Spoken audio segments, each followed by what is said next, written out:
¿Qué tal? ¿Cómo les va? Nuevamente con una nueva edición de Salud 10 Televisión.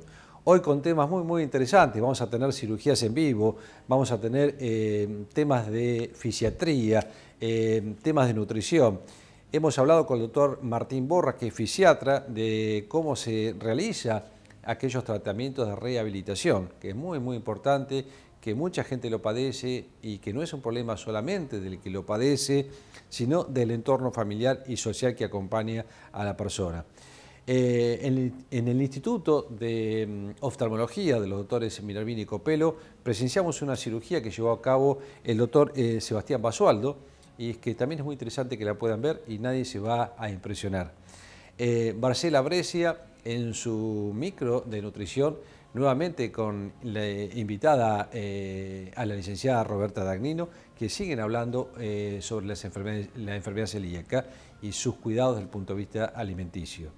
Y el doctor Corbellini, que lo volvimos a tener nuevamente en nuestro programa, hablando de otitis, que es una patología bastante frecuente en chicos y no ajena en los adultos.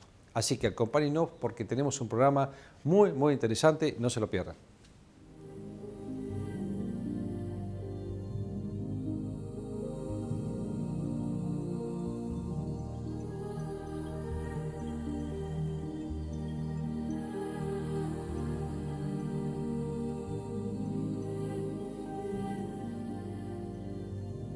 Programas anteriores habíamos hablado con el doctor Leandro Corbellini, que es especialista en otorrinolaringología, sobre las patologías obstructivas altas de garganta, de amígdalas. Hoy vamos a hablar de otro tema que es el oído. Y específicamente lo invitamos a Leandro para que nos hable un poco de qué tipo de otitis tenemos y cuáles son las patologías y las terapéuticas que podemos llevar a cabo, no solamente en niños, sino también en adultos, sobre patología auditiva. Leandro, gracias nuevamente, te tenemos acá en Salud 10. Y bueno, queremos que nos explique un poquitito el tema de las otitis.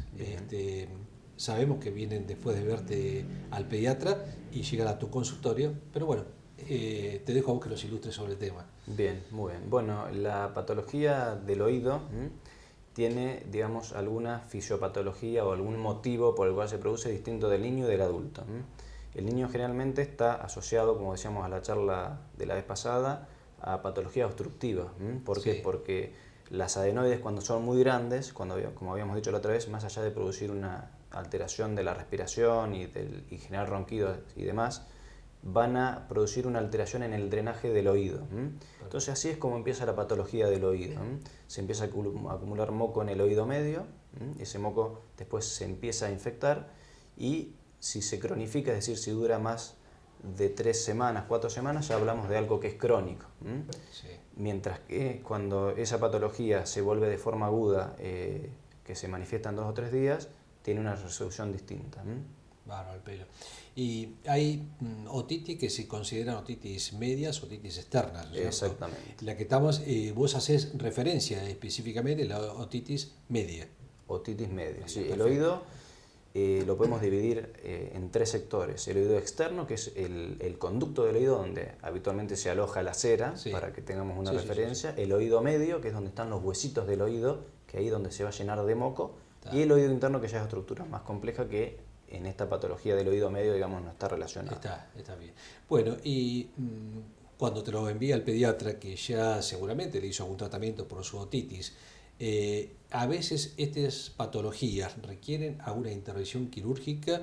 Hemos escuchado, y algunos de ustedes lo deben haber escuchado varias veces, los diábolos. ¿Qué son los diábolos y a qué se refiere eso, ¿no? Perfecto, bueno. Los diábolos, el concepto es sencillo, son tubos de ventilación. O sea, como tal se encargan de ventilar el oído medio, ¿está bien? Y cuando nosotros decidimos que hay que poner diábolos, bueno, también tiene una indicación quirúrgica. Si el paciente hace determinada cantidad de otitis medias agudas en un tiempo, nosotros tenemos que poner el diábolo. Eso lo hablamos también, depende de cada paciente. Hay pacientes que, si bien tienen indicación, esperamos un poquito más, que a veces andan bien, si no, nos decidimos a poner los diábolos. Está bien. Es un procedimiento quirúrgico simple, de mucho tiempo, es algo rápido. Sí, generalmente el diábolo nunca se coloca de forma aislada. Generalmente va asociado a una cirugía de amígdalas o de adenoides en la población pediátrica. Distinto en los adultos, que se puede poner incluso hasta en el consultorio. En cambio, los niños no, hay que o hacerle una anestesia general o hacerle una sedación para poder ponerlo. Sí, sí. Eso te iba a preguntar ahora si en los adultos realmente también entra la patología del oído medio con la colocación de diábolos, ¿no? Exactamente, sí, también es una consulta que digamos, trae los pacientes adultos. Acá no es por adenoides, sino es por factores rinosinusales, o sea, sinusitis crónica, desviación del tabique que condicionan la ventilación del oído, donde de a poquito el oído se va dañando y también a veces hay que poner un diabolito. Está bien. Te voy a sacar un poco del oído ahora porque me surgió un tema que es sinusitis. Bien. Y mucha gente dice, bueno, a ver, puede ser que tenga sinusitis porque estoy con resfríos continuos y estoy con muchos malestares a nivel del área nasal. A ver, ¿qué es la sinusitis realmente? Si nos puedes enmarcar un poquitito, en pocas palabras, de qué se trata, ¿no? Bien, bueno, la sinusitis es cuando nosotros tenemos un proceso inflamatorio en los senos paranasales, que son cavidades neumáticas que se ubican en diferentes lugares del cráneo, para hacerlo más liviano, esa es la finalidad de los senos paranasales, que cuando se llenan de moco y se infectan, ahí viene el proceso de la sinusitis, que se llama, que puede ser aguda o puede ser crónica, depende del tiempo de evolución que tenga. Y está condicionada fundamentalmente por, más que nada por el tabique nasal. Cuando el tabique presenta ciertas desviaciones y demás que va alterando la ventilación de la nariz, es más probable que haya cuadros rinosinusales. ¿Son curables? ¿Tienen tratamiento? Exactamente. Al igual que las patologías del resto del área de otorrino, tienen un tratamiento médico que, superado, digamos, el límite de un plazo que nosotros establecemos para que se vaya la patología con el tratamiento médico, eventualmente hay que acudir al tratamiento quirúrgico si vemos asociado otros factores anatómicos, ¿verdad? Está bien. Y volviendo un poco al oído, hay otra consulta que nos han hecho en varias oportunidades de qué son los acúfenos, o mencionados como la mayoría de la gente lo denomina, los zumbidos, ¿no? Bien. ¿Cuáles pueden llegar a ser las causas de esto? Que te pasé a los adultos acá un poco, bien. A patología de adultos, ¿no? Exactamente. Bueno, la causa de los acúfenos nosotros las dividimos en base a la edad del paciente. Nosotros inferimos que en pacientes jóvenes, donde menos frecuentemente se producen los acúfenos, puede responder generalmente a causas virales, que se va afectando la vasculatura del oído. La sangre al oído le llega solamente por una sola arteria, que cuando se compromete generalmente empieza un zumbido. ¿Está bien? En los pacientes más grandes ya generalmente son otros factores los que intervienen, como factores de colesterol un poco elevado, y pacientes hipertensos, y en los más adultos todavía, ya en pacientes ancianos, el acúfeno generalmente va acompañando a una hipoacusia, a una falta de audición. Está bien. Incluso los pacientes diabéticos también pueden pueden presentar zumbidos por problemas circulatorios. Exactamente. Sí. Bueno, Leandro, nos ilustraste un poco más de patología de la que vimos el otro día. Quedan muchos temas de otorrinolaringología para volver a charlar. Pero bueno, te agradecemos y creo que quedó bastante claro qué son las otitis, cómo poder tratarla desde el punto de vista quirúrgico cuando ya el tratamiento médico no da para más. Y un poco hablamos de sinusitis y de acúfenos o zumbidos. Te agradecemos nuevamente de estar con nosotros en Salud 10 y seguramente nos veremos en otra oportunidad con otro tema. Bueno, muchas gracias. Continuamos con Salud 10. Gracias.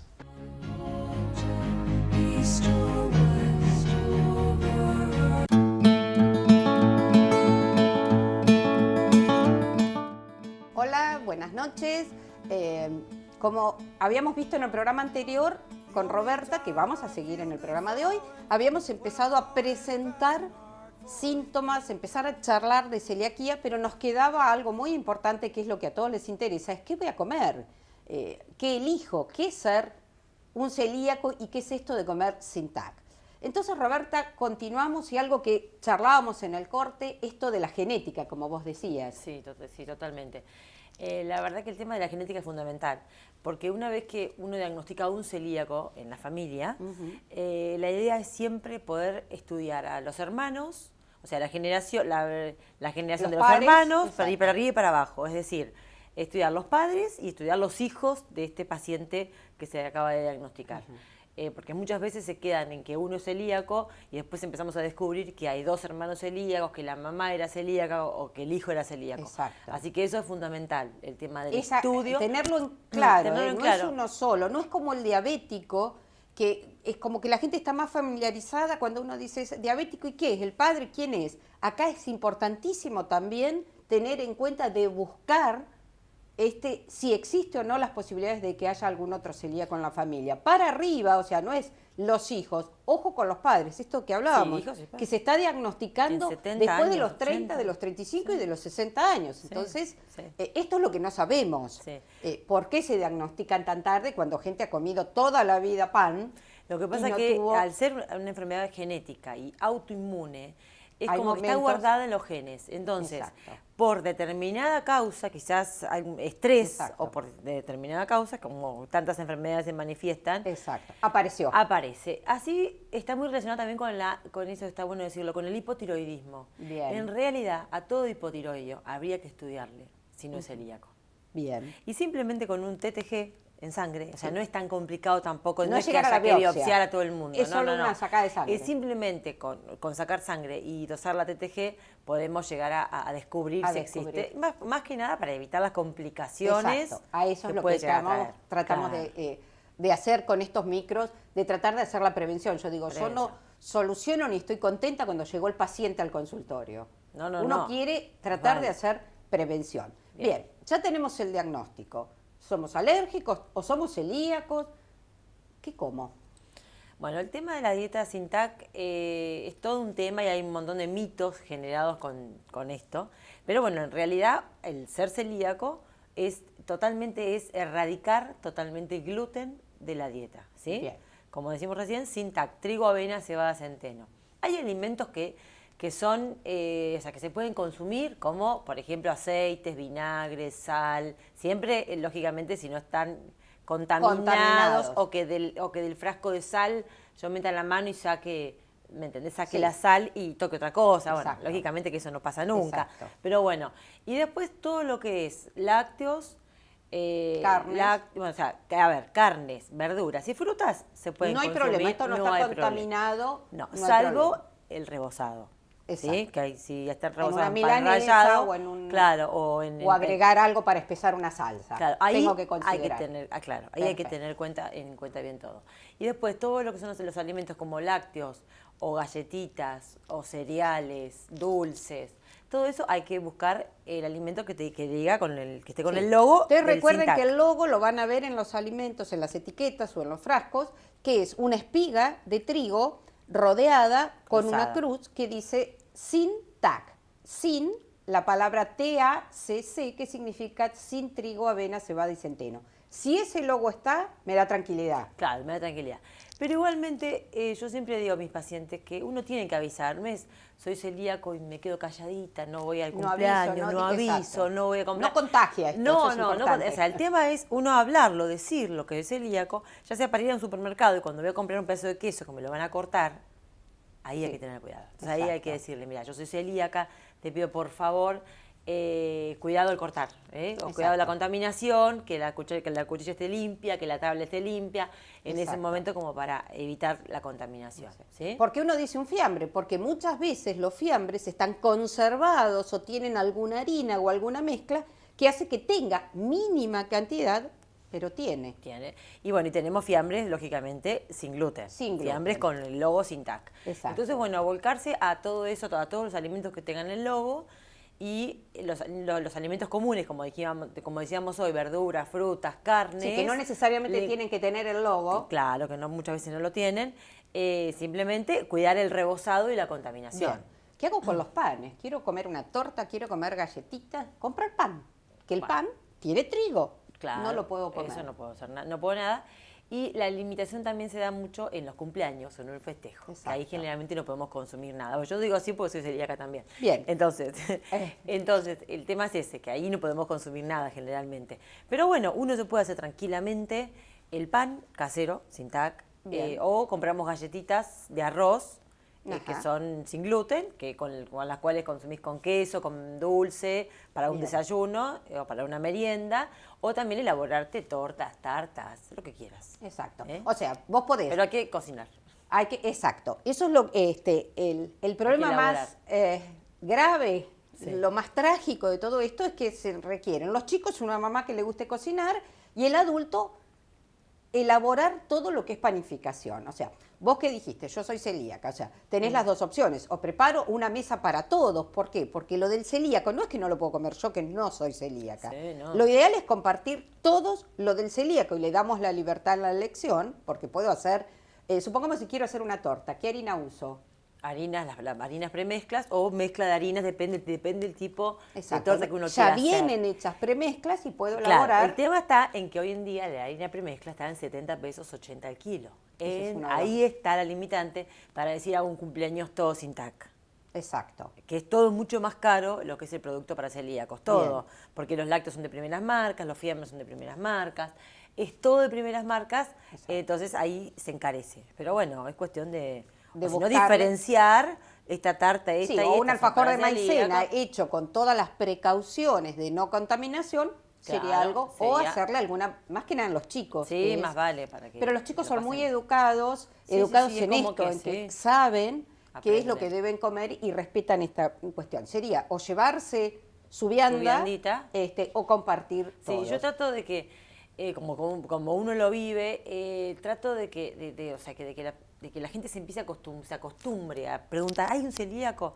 Yo tengo Exacto. hijos y tengo hijos uno que juega al rugby, entonces cuando vienen contingentes a jugar al rugby, pregunten, ¿viene algún celíaco? Entonces Exacto. es como que uno Exacto. estamos preparados para que si viene un chiquito En la escuela celíaco, misma, sí, que el kiosco tenga algo en la escuela para algún algo, celíaco. claro, entonces y no estén excluidos en Sí, que- porque qué no lo comen. invitamos por las dudas, porque no sabe y que mira, tiene que el comer. celíaco mira, no, la idea es que no, es Exacto. incluirlo. Si yo tengo dudas, no tiene logo, ¿dónde puedo, o sea, puedo llamar, Roberta, estoy en duda, pero si uno dice, bueno, quiero investigar hoy, ¿qué páginas, qué nos aconsejás que el celíaco busque, Sí. qué asociaciones, Sí. a dónde recurrimos? Hay dos asociaciones, que sería la Asociación Celíaca Argentina, que es la que funciona en La Plata, Bien, que uno se mete en ACA, que es Asociación Celíaca Argentina, ahí te metes en la página, y Bien. la otra es ACELA, que está en Buenos Aires. bien, perfecto. De una manera Zona o de seguridad. la otra, claro, uno llama a un lugar o al otro y te mandan los listados o pedís los listados que Bien. vienen, o sea, hay un listado,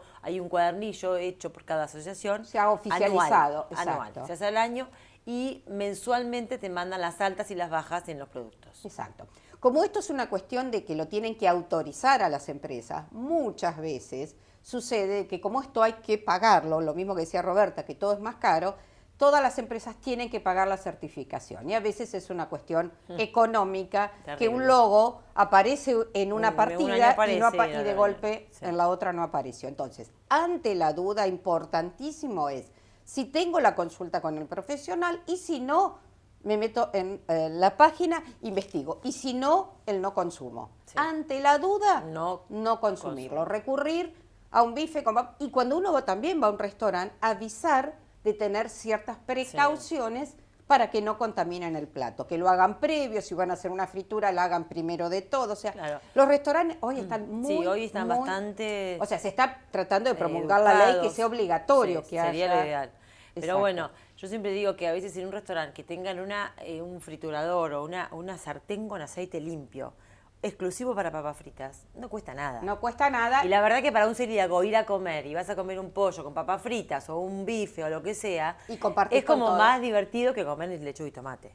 Exactamente, Cuando que es la uno que sale única a que nos comer. hace... Exactamente. Claro, entonces está bueno eso, poderlo incluir. me parece. Incluir. Entonces, demos aviso que somos celíacos, no es contagioso, o sea, con solo tener datos que puedan ayudar a la mamá de la amiga donde vamos a jugar, al kiosco de la escuela o en un restaurante, es importante, es para ayudar al mejoramiento. Recordemos que no hay medicamentos, no se puede solucionar con medicamentos. Hoy esto es alimentación únicamente. El tema da para muchísimo, nos vamos a encontrar en un próximo, quizás para tirar ideas de armar un cumpleaños o con Sí. recetas, que esto es importante. Roberta se dedica además a esta elaboración de viandas, así que te agradezco muchísimo por estos 2 micros y vamos a quedar pendientes favor, para seguir cuando con este quieras. tema. Sí, Quizás perfecto. ustedes nos hagan llegar las preguntas y bueno, le invitamos nuevamente a Roberta y seguimos entonces con Salud 10. Gracias. Muchas gracias.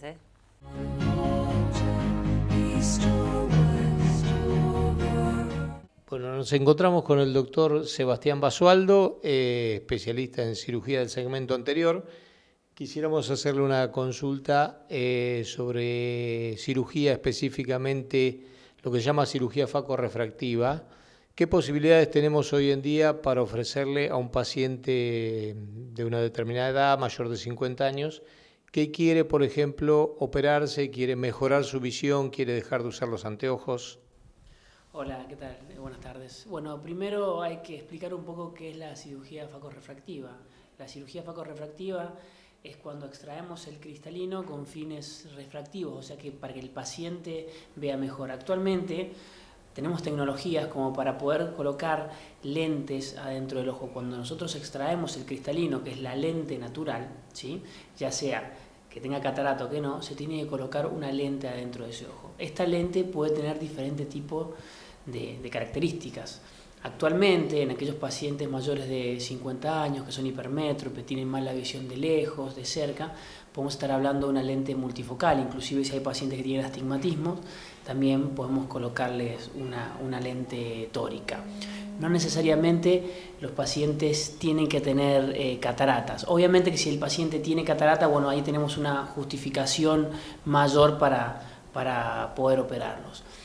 Para hacer una cirugía refractiva, obviamente tenemos que tener exámenes muy complejos, ¿sí?, de mucha precisión, tanto prequirúrgicos y equipos muy buenos para la cirugía. Los exámenes básicamente, empezando por retina, tenemos que tener un OCT, que es el que tenemos acá, que nos va a describir toda la morfología de la mácula, ¿no es cierto? La mácula es una parte muy importante de la visión, ¿sí? Y después algo muy importante es el cálculo de la lente intraocular. Cuando hablamos de una cirugía premium, de una cirugía por excelencia, donde tenemos que ver bien todas las distancias, es muy pero muy importante el cálculo de la lente intraocular. Por lo tanto, se debe hacer una interferometría, ¿sí? Es un cálculo con un láser. Y después pasamos a la parte quirúrgica, donde nosotros tenemos que contar con equipos que sean muy estables y con incisiones que sean muy pequeñas para no generar astigmatismo, así el paciente puede tener una correcta visión. ¿Qué pacientes pueden ser operados? Bueno, los pacientes tienen que ser evaluados individualmente. Las cirugías no son masivas, ¿sí? Yo creo que, haciendo una generalidad, podemos operar a aquellos pacientes hipermétropes, ¿sí?, que tienen una mala visión de lejos, de cerca. Los pacientes miopes altos también habría que explicarle, habría que estudiarle bien la retina, ¿sí? Y bueno, y sobre todo aquellas combinaciones de hipermetropía con astigmatismo también se le podría dar una solución. Estas cirugías son cirugías con reemplazo del cristalino, que son facorrefractivas. Es la misma cirugía que una cirugía de catarata, pero con una tecnología mayor, sobre todo en el prequirúrgico, que tiene que ser muy preciso el cálculo de la lente intraocular. Hoy en día, por ejemplo, para los pacientes que son miopes, se les puede ofrecer también una cirugía en la que se colocan lentes intraoculares. Claro, ahí con el miope es diferente. Nosotros, la edad marca bastante. Nosotros tenemos dos tipos vamos a dividirlo en dos, en pacientes menores de 45 años, ¿sí?, donde vamos a tener dos tipos de miopía, aquellas miopías bajas, ¿sí?, y aquellas miopías altas, donde hace un tiempo no teníamos ningún tipo de solución y son pacientes jóvenes, se le puede adicionar una lente que se llama lente fáquica sin tocar el cristalino. Es muy importante no tocar el cristalino a una persona joven porque es lo que le da la acomodación y aparte es muy riesgoso operar un cristalino claro en un miope de una persona joven.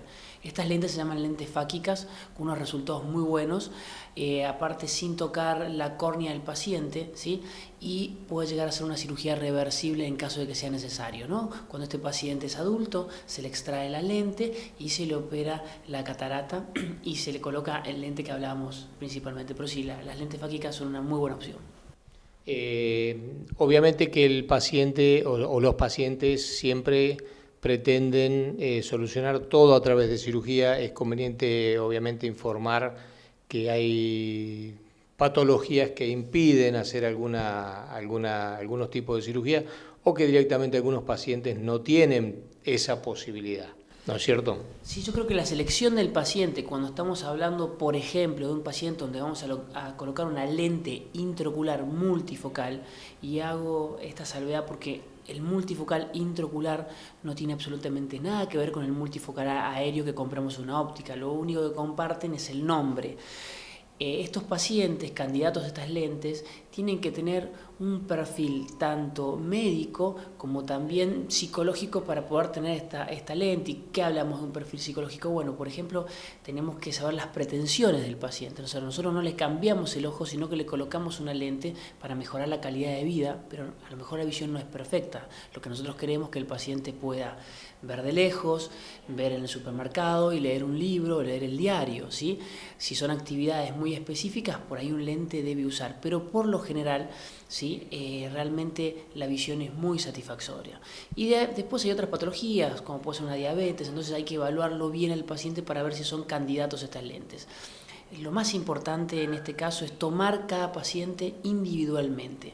Estas cirugías no son masivas, hay que escuchar al paciente, saber las pretensiones que tiene, ¿sí? Así poder nosotros decirle qué podemos hacer. El índice de éxito de estas cirugías es muy alto y si charlamos bien con el paciente, realmente es muy conforme. Sí, escuchar sobre todo qué es lo que pretende el paciente y sobre todo tener en cuenta que no todo se soluciona con la cirugía, ¿sí? Y que se trata de mejorar la calidad de vida del paciente dándole una mejor visión. Sí, sobre todo. Lo más importante, lo que quiero destacar, es que tenemos que tener la tecnología, ¿sí? Nosotros podemos tener mucha buena voluntad, ser muy buenos profesionales, pero esto se acompaña de mucha tecnología porque es una cirugía de precisión. ¿Sí? De precisión, donde la cirugía tiene que ser importante, pero los estudios previos son muy importantes y es lo que hacen la diferencia, ¿sí? Entonces es muy importante, como les vuelvo a repetir, el cálculo de la lente intraocular, que sea con buenos equipos, un buen estudio de mácula, ¿sí? Y que contemos con equipos de excelencia para la cirugía. Bueno, muchas gracias, Sebastián. Sabemos también que contamos con este tipo de tecnología acá, ¿no es cierto?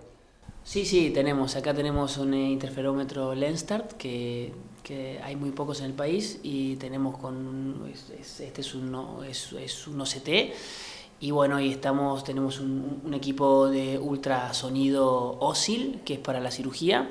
El ultrasonido ósil es muy bueno porque es mucho menos dañino para el endotelio corneal, que es un Infinity. O sea, ya con esa trilogía de estudios, más alguna topografía o algún examen endotelial que se hace antes, realmente tenemos la capacidad para hacer una cirugía de excelencia como en cualquier lugar del país. Bueno, muchas gracias.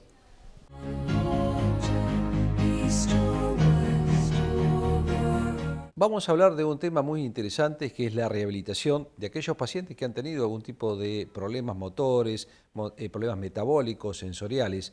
Y hemos invitado a un médico fisiatra que es el doctor Martín Borra. Martín, muchas gracias por estar hoy con nosotros y bueno, vamos a hablar un poco de esta especialidad que hay mucha gente que no sabe qué es un médico fisiatra, a qué se dedica y cuáles son las actividades que desarrolla. Contanos un poco, Martín, de qué cuál es el rol que tiene el médico fisiatra. Bueno, ante todo, buen día, gracias por la invitación. El médico fisiatra, en general, y en los entornos por lo menos en los que yo trabajo, nos toca ser coordinadores o estar a cargo de los procesos de rehabilitación, ¿sí?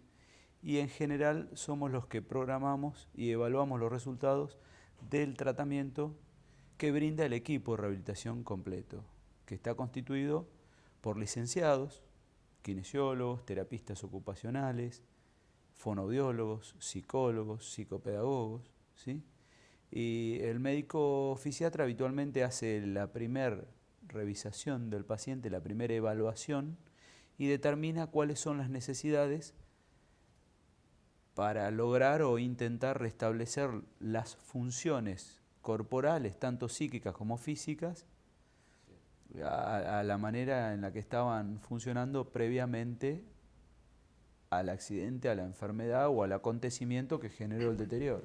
O sea, no deja de ser una actividad multidisciplinaria porque el paciente que realmente tiene un problema, ya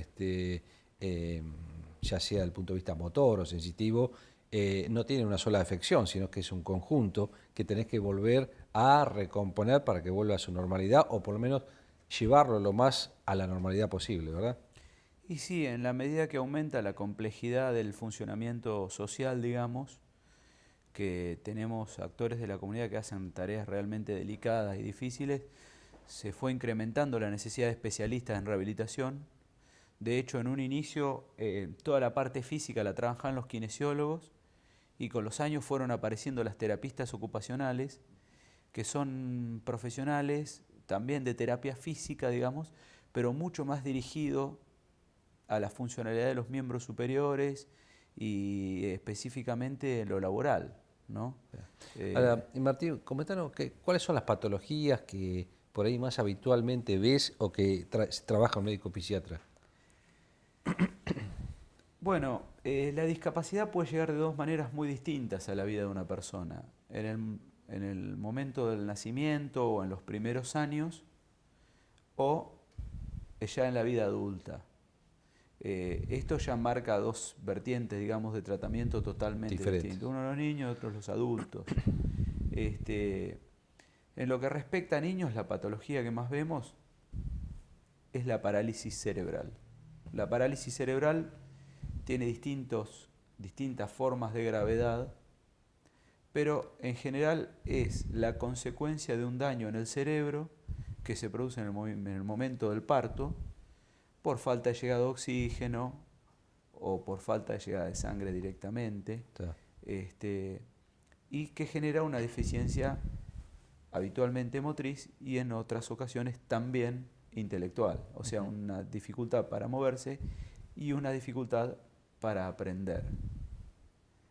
El 90% de estos pacientes caminan, sí, contrariamente a lo que popularmente se piensa.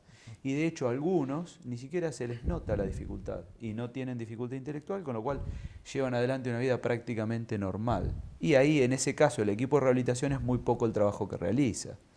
Y otros casos los hay que son totalmente severos, que son dependientes total. Esa creo que es la patología que más vemos en niños. Y en adultos, yo creo que hoy estamos sufriendo un combo interesante de patologías muy prevalentes, o sea que tienen mucha presentación en la consulta cotidiana, pero la que más vemos es el infarto cerebrovascular, el ACV. La consecuencia del ACV habitualmente es la hemiplegia. La gente a veces confunde. El ACV es un infarto en el cerebro. Infarto se puede producir en todo el cuerpo. En vez de producirse en el corazón, es el mismo que se produce en el cerebro. La gente a veces se presenta asustado y dice, no, porque ahora se produce en jóvenes. No, siempre se produjo en jóvenes. Pasa que ahora nos enteramos un poco más de los casos.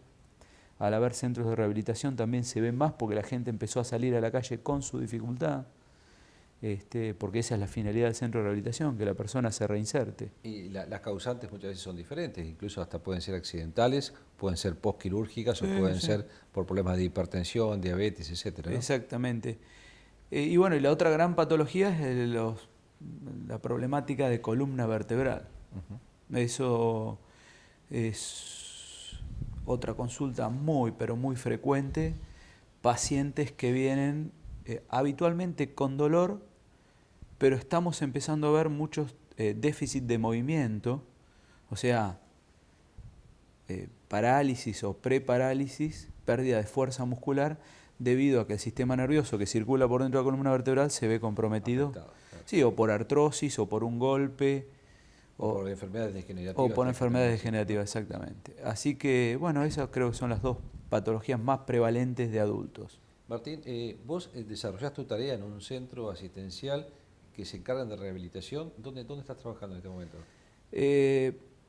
Mi gran desarrollo laboral, digamos, lo estoy realizando en Olavarría, donde presto consulta médica en el hospital municipal de Olavarría, y sí soy director del Centro de Rehabilitación de Olavarría, que es CORPI, el centro de rehabilitación que se encuentra entre Olavarría y Sierra Chica.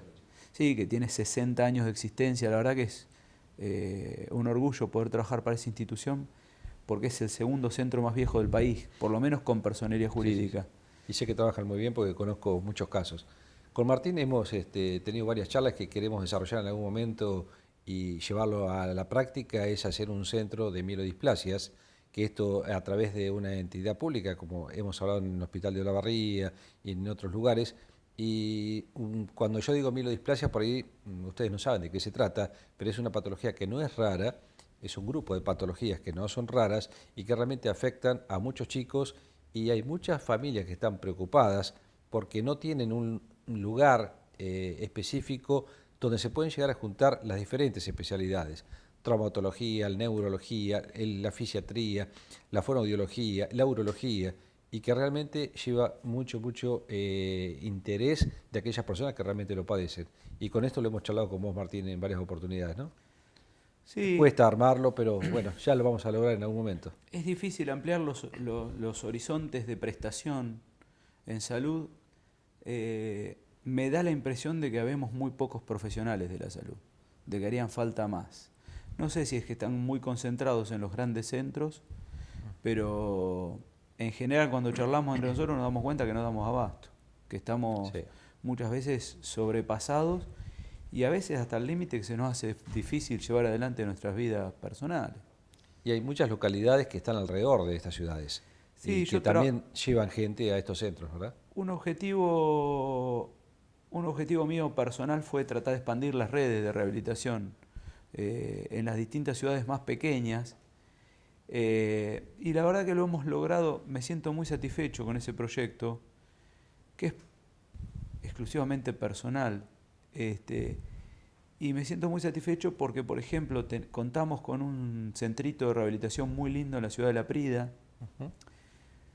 Estamos armando el centro de rehabilitación y ya con diseño, planos, aparentemente la Nación estaría apoyando el proyecto en la ciudad de Tapalqué para construir desde cero un centro integral de rehabilitación. También estamos trabajando el proyecto con el municipio de Las Flores. Entonces realmente son ciudades que no tenían prestación y que estamos intentando que lo hagan.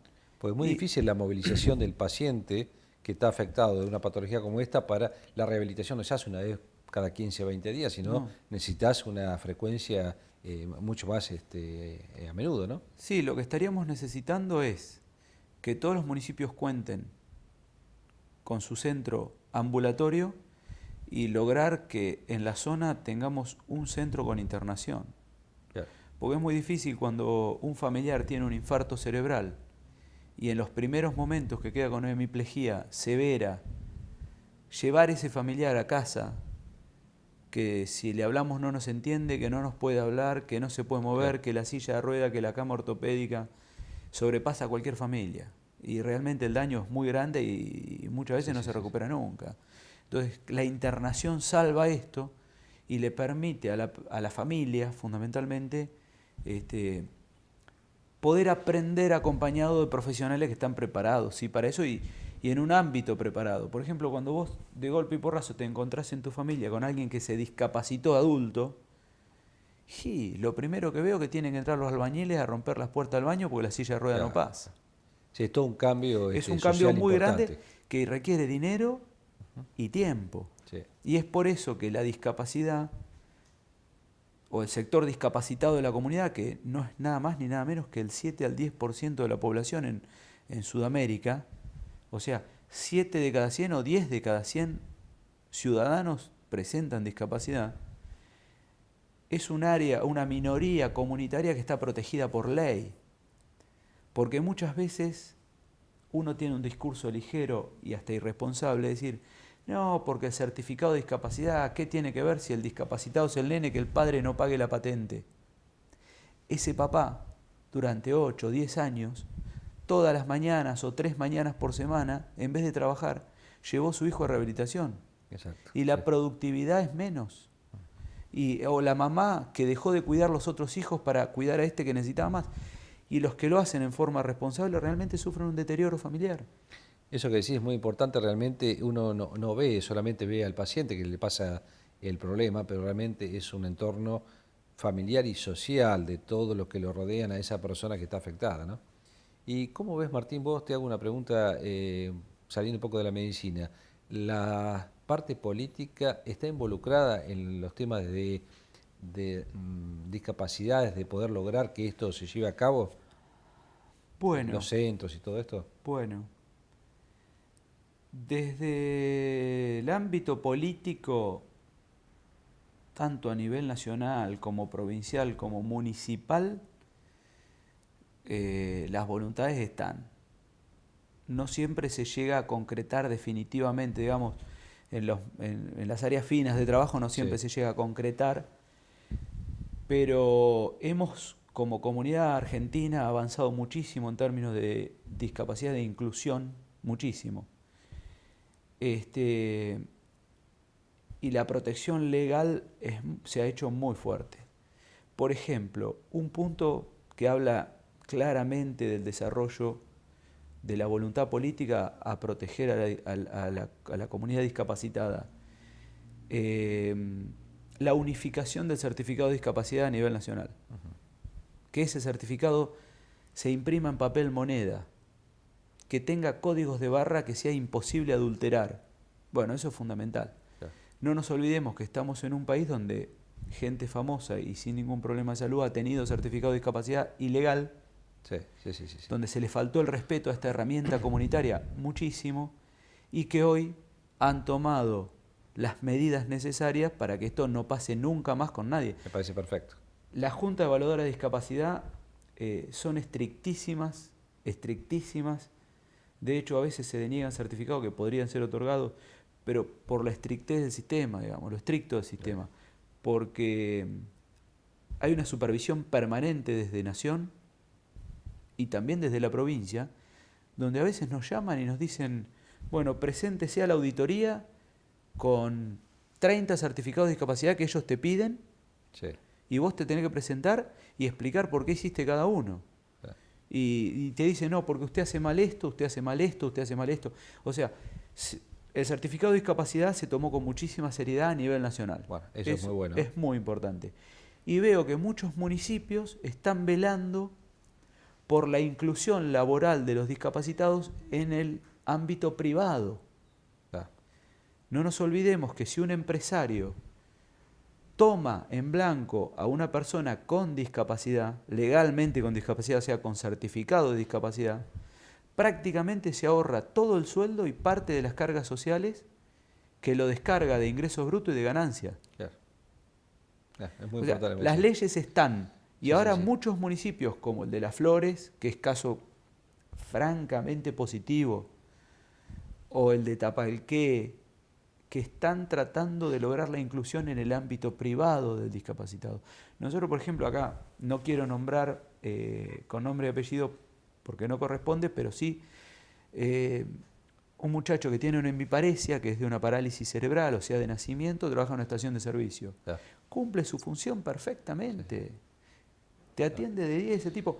Y el empleador está haciendo un bien con esa persona que le hubiera costado en otro momento. Y aparte tiene un beneficio económico el empleador. No, es un sistema solidario. Argentina es un ejemplo de solidaridad en muchos aspectos de nuestros sistemas de funcionamiento comunitario. Martín, realmente la nota la hicimos un poco más extensa, lo que habitual lo hacemos, porque mucha gente estaba pidiendo saber de toda esta problemática y de las soluciones que dan también los médicos fisiatras y los grupos que trabajan en forma conjunta. Así que te agradecemos mucho y... A ver, nuestro compromiso es volver a citarte en algún otro día y volver a charlar de algunas patologías en especial, y nos resultó muy interesante, por eso nos dimos un poco más de tiempo con el perdón de la producción, pero realmente me interesó mucho el tema y había mucha gente que nos estaba pidiendo esto. Martín, te agradecemos mucho por estar con nosotros. Bueno, dejo mi compromiso abierto a cuando necesiten estar. Muchas gracias. Continuamos con Salud 10.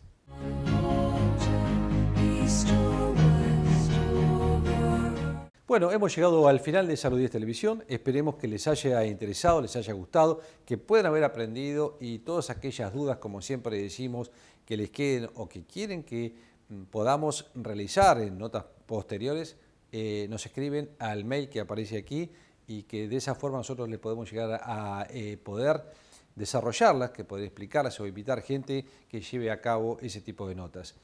Quería hacer un comentario. Hace pocos días salió en un diario un trabajo de una fundación.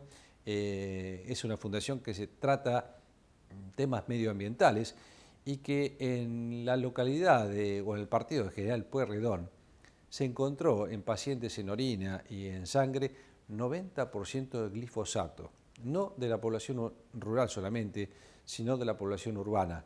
¿Se acuerdan que hace un par de programas hablamos con un ingeniero agrónomo sobre el tema del glifosato con los herbicidas que existen en el campo? Realmente esto trae muchos problemas de salud, no hay una conciencia colectiva de lo que se está produciendo, de lo que se está, el mal uso del glifosato en las tierras y lo que puede llegar a perjudicar en la salud humana.